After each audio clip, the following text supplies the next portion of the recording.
Good afternoon and welcome into Mary's Kitchen. I hope you're all having a wonderful Sunday fun day. You're probably no doubt glued to the television, watching all the things unraveling in Iran, and hope all your friends and family are safe because there's been a lot of bombing going on all over the place. Jordan, Doha,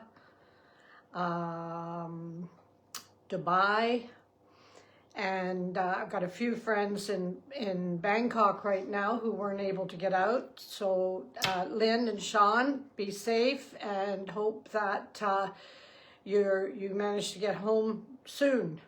And I think probably they might have to direct the planes in different directions. You might have to go to the States or something first. But anyway, I hope that you're all safe. And another friend, Alana, she got back to Glasgow yesterday from Bangkok, so she got out in time. So nobody really knows whether it's going to be days or weeks before they're able to actually fly back to the UK. Anyways, in that direction. Anyway. So I see there's a few people on, so say hello. I'm going to do something wonderful today. I didn't put it in the, I forgot to put it up in the title. But anyways, I'll put it in the title later, and I'll also put the recipe for you. This recipe, to be honest with you, you can make it your own. All right, now I'm using meat. It's going to be a beef and ale stew. I'm using meat. You don't have to use meat. You can just use vegetables. So Susan's on. Hello, Susan. How are you, dear? And you can just make this with vegetables, and you can add various different types of liquid to own it. And on this one, I'm putting some beer in. So I've got a lovely Dark Island Dark Ale here. That's going in. I might have to have a little sip of that before it goes in, just to see how good it is. I got a little tiny bit of red wine that was left over in a glass, which is most unusual in this household. But anyway, and I got a little bit of white wine too, so I'm probably just going to throw them in. So any sort of vegetables and things like that you've got in your kitchen, and you want to get them used up. So I'm going to take you over here because I want you to be able to see what I'm doing. And I want to make sure that I got you in the right angle. Yes, that'll do just lovely. And there's been a lot of prep involved in this one. As you see, I've got a lot of things done here. So one of the first things that I did was I browned my beef beforehand. And what I did is I ran some flour and sea salt and pepper through my meat before I fried it off in batches. Okay, we got Loretta on here now, so that's great. Hi, Loretta. I'm sorry I'm so early. I know some of you are just getting out of your beds because it's Sunday and it's your day where you take things a little easier, which is great. I would have gone for a walk, but it was a bit rainy today. And it's phoning there, so I'll just stop that for a minute. Why do people always phone you when you're busy doing something? Anyway, I'm going to put some olive oil in here. And Katie's on. Hi, Katie. Okay, I'm going to put some olive oil. Now, I've fried my beef in here already. And I just want to show you there's a little bit of residue in the bottom, which I'm going to leave because that's going to make things very, very tasty. Have patience with your onions. I've got 2 onions cut up here. I've got a red onion and I've got a white onion. I'm just going to put them in there. Have a little patience when you're cooking your onions off. Don't cook them too quickly. And I'm going to scrape. I love this wooden spatula here. Ah, Loretta, that's very nice of you. Hi, Katie. Thank you for your kind comment. And I'm just going to scrape the bottom of the pan. I've been cooking the beef in here, and I want all those lovely bits incorporated into my stew. So that's going to be very nice. I've got a bit of olive oil in here, and I'm just going to turn up the heat a bit to get it started. Because I told you, be patient with your onions. I'll put a little bit more olive oil. There we go. Lovely. And just get them cooking a wee bit.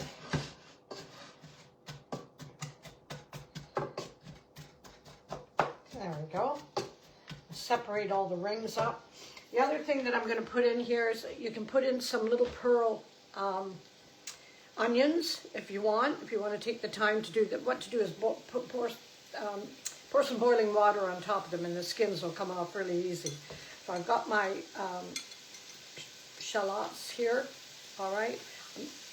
I'm not going to cut them in half because I think it's a nice surprise when you get a big one of those in on your plate in the bowl, and it's all been cooked in the stew.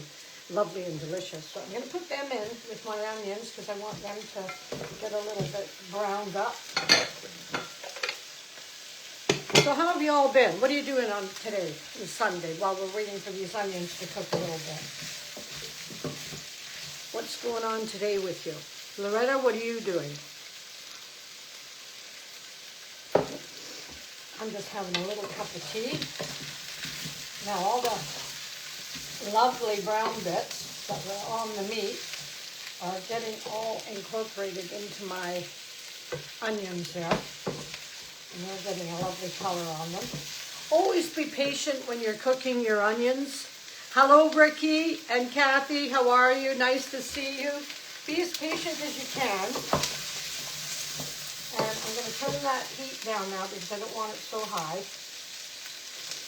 Just a little sizzle. Now I'm going to put some garlic in there as well. I've got 2 cloves of chopped garlic. I hope you watch this one because this is really a joy. This is joy in a pot. Okay? This is a great one-pot wonder. And if you've got friends and family coming over, you can't beat this. And I've also done a dumpling, which I'll show you the recipe another day, to die for. It's absolutely lovely. A dumpling that is... I made the dumpling mix, then I put some parsley on top of it when I flattened it out a bit. Then I put some horseradish, and I rolled it, and then when I'm ready for the dumplings to go in, which is about 20 minutes before you're going to serve. Kathy, Sweeney, how are you, dear? How are you getting on? I'll have to get in touch with you about your friends and the wedding to see what they're planning on doing. So...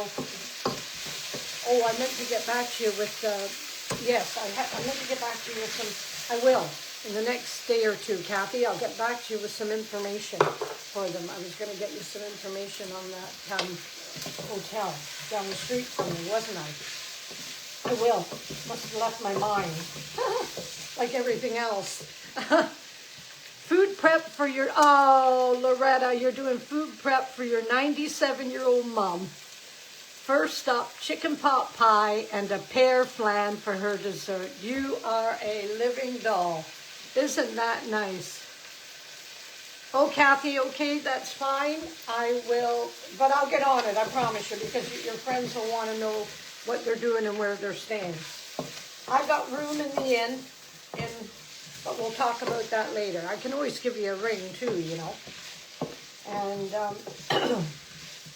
Kathy, when Kathy bought one of my cookbooks some time ago, and the funniest picture she put on was she had her little Scotty dog on her lap, and the dog was reading the book. That was so cute. Hello, Nancy. And who else? Karen's on, Karen Lacroix. So there's my onions getting nice and soft. All right. Now, basically, after this, the biggest bit is really getting your meat cooked off. So I fried my meat off earlier. All right, and so there's probably about 1.5 pounds of meat there, I would say. I've got some lovely button mushrooms. There's a lot of stuff going on in this dish. I'm going to put my button mushrooms in. So you just have to have time. If you haven't got time to watch the whole video, come back and have a look at it. I'll also be downloading it on YouTube. If you don't follow me on YouTube yet, you could do me a favor and go on it for 5 seconds, Mary Premier Crew. All right, and then you can just click on the subscribe, and that would be wonderful. So YouTube, that's how YouTube works. The more people that follow and subscribe to you, the better, I guess. Anyway, we got that all nicely cooking. I'm just going to turn again my heat up a little bit. I've got some turnip or swede, you might want to call it. Now, I've diced it up for the most part, okay? large chunks. I like this to be a chunky stew. And sometimes I cut some bigger pieces because that's a surprise. So if you get that on your plate, that's a big surprise because turnip is really, really nice when it gets the juices of the stew in. I got some little bit of mustard here, and this, my friend Lucas bought me this from the Polish shop, and this is absolutely delicious. It's a Dijon mustard, and it's got a bit of honey in it. I've never tasted anything so nice, so I strongly recommend if you can get your hand on the Polish mustard with a bit of honey, and you'll see a little decoration in the corner if you don't understand what it says on the bottle, and it shows a little honeycomb, and you'll know that that's the Polish honey mustard. Oh, it's lovely. It's lovely on sandwiches. Oh, Kathy says, I love your book. She's saying if you don't have it, definitely get one.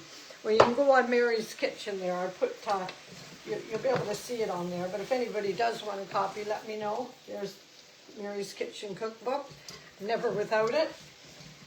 This recipe isn't in there, but you get a lot of recipes from me anyway, because I usually post the recipe along with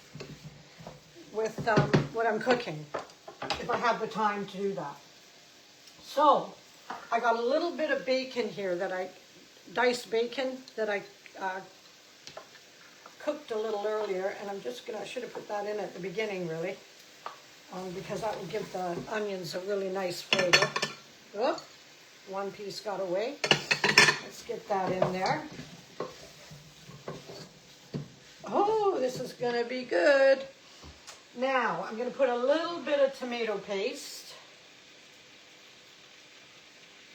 just to give it some depth. It doesn't make it tomatoey, so don't worry about that. Loretta, I think that's so nice, you cooking for your mom like that. And God bless her, 97 years old. Oh, that's wonderful. Absolutely. Give her my love today, will you? And tell her I said hello. Hope you'll show her the video. So hello, Loretta's mom. And isn't that nice? You got a wonderful daughter who cooks for you like that. Chicken pot pie and pear flan. So I've got my little bit of tomato paste or tomato puree all incorporated in there. And now we can just start adding things. So we'll just put our meat in. I hope this pot's going to be big enough for everything. If not, I'm going to have to transfer some over. Ooh, it's getting pretty full. I got my potatoes too. Just give me a second here, because when you're prepping, if you're prepping your potatoes early for anything, make sure you immerse them in water, okay? Because if you don't, they're going to go gray. And Helen, how are you, darling? I know there's a lot of ingredients going on here, Ricky. I might need a bigger pot. But anyway, we'll see what happens. There's some potatoes going in there. It might be okay. It might be okay, Ricky. We might manage. I do have a bigger Le Creuset pot, but I don't have it here. So I got some peppers, some sweet red pepper or a red pepper. Again, it just happened to be in the fridge, so I put it in there. You see my pot's getting rather full now. You can see my pot. That's good. That's good cooking. I'm going to put a couple of herbs in there. So I got some bay leaves, a couple of bay leaves. I got a little bit of rosemary. If you got some fresh thyme, put that in there too. I might not be able to fit all these carrots and things, but we'll see. We put a few of them in. Leave a few out. Oh, I got to put my turnip in. And some of the diced. I'll leave a bit of that out. What else? I got a little chili cut up. Pammy from Miami, you know how Mama loves her chili. So I'm putting that in. Good morning. Mary, so happy to catch you as well. I love all your soup. Oh, Loretta's saying she loves all the soup recipes in my book. Thank you, Loretta. I hope your mom enjoys them too, because I no doubt you make them for your mom. I'm going to put a little bit of zucchini, courgette in here. And this pot is full. But the thing is, once it starts, the vegetables will go down a bit and I'll be able to add some more. I only had a little bit of honey mustard left in this jar, so I put some water in and gave it a good old shake. I'm just going to put that in there. And guess what? The beer's got to go in.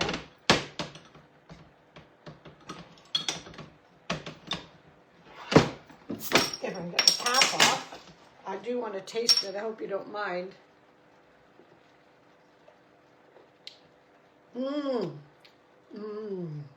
That's got almost, oh, it says it on it. I was just going to say it almost tastes chocolatey. Chocolatey, rich, delicious. Boom, boom. That's going in. It's going in. Whoa. Lovely. Now, I don't put any thickener in mine. I have coated the meat before I fried it in a little flour, so that's going to give some thickener. Some people like theirs. Oh, you like the lentil one, Kathy? That's great. Oh, I do too. So we've nearly got enough liquid in here, and I am going to turn up my heat a little bit. And I'm going to put a little bit of mixed herbs in. Just a little bit. Okay. I got a little bit of red wine left over in this glass. That's going in. What else can I put in here? Oh, I got a little bit of parsley, so I'm going to put that in. Now, oh, I got some beef stock. Now, as I said before, you can make this totally vegetarian and just leave the meat out completely, okay? But I'm putting beef stock in. You can put vegetable stock in. And there we go. Ricky, we made it. We made it. I didn't get all my vegetables in, but that's okay. That's okay. Look at that. Wow. And we got to leave this. Now, you can either put it in the stove, in your oven, I mean. You can either put it in your oven, about 350, and leave it for a couple of hours, okay? But I'm going to cook this on top of the stove here. So I'm going to bring it up to a boil. And then once it's up to a boil, I'm going to turn it right down to a simmer. And I'm going to put a little bit of pepper in here. Oh, it's already starting. Good. A little bit of pepper. I'm not going to put any salt in. I'll tell you why, because there's salt in the stock cube already. And I think I've just about got everything done there. I want to show you my dumpling that's going in. I haven't done the recipe to show you how to make the dumpling, but if you'd like to know how to make it, I will come on and do a live on it. Pamela, I just mentioned you on here. Pamela, if you want to make this stew for Ken, you can, and you can make it totally vegetarian. Now, I've put some beef in here and beef stock, but you leave the beef out, you put more vegetables in, and basically make the recipe the same. Put your beer in as well. And this is a dark beer. In fact, this is a lovely one. In fact, I'm probably going to go buy some of this and have a few bottles of beer. It's chocolatey, rich, delicious. So I put some fresh herbs in there too, Pam. So that, and some potatoes, some turnips, some carrots, a little bit of hot chili, because Hot Mama can take the chili now, and some mushrooms, zucchini, courgette, carrots, potatoes, some bay leaves, boom. Now I'm going to bring something over and show you. Hang on a minute. Be right back. Once my beef and ale stew is finished cooking, I have made some dumplings, and I will show you how to make this another time. But this is, I've rolled it into almost like a, what do you call those cakes? Roulades? Roulades. And what I did was I made my dumpling mix and I flattened it out on this piece of paper. I coated it with some horseradish, and then I put some parsley on there, and then I carefully rolled it with the paper right? And I put it in the fridge. Now, I'm not putting them on top of the stew until about 2 hours from now. That's one of the reasons I came on early. Oh, Ken loves dumplings. This is an easy one. I use a thing called a tura. I don't know if you've ever used that. A tura is a beef suet. You can get a vegetable one too. All right. So you get a vegetarian and you just mix it with flour, a little salt and pepper, little mixed herbs, and then you can work your magic on it by adding some horseradish and some parsley afterwards by flattening it out and rolling it, just like the roulade cake. So I'm going to bring that to a boil now, and once it comes to a boil, I'm going to turn that right down and let it simmer beautifully, and there you go. You've got one pot. Absolutely gorgeousness.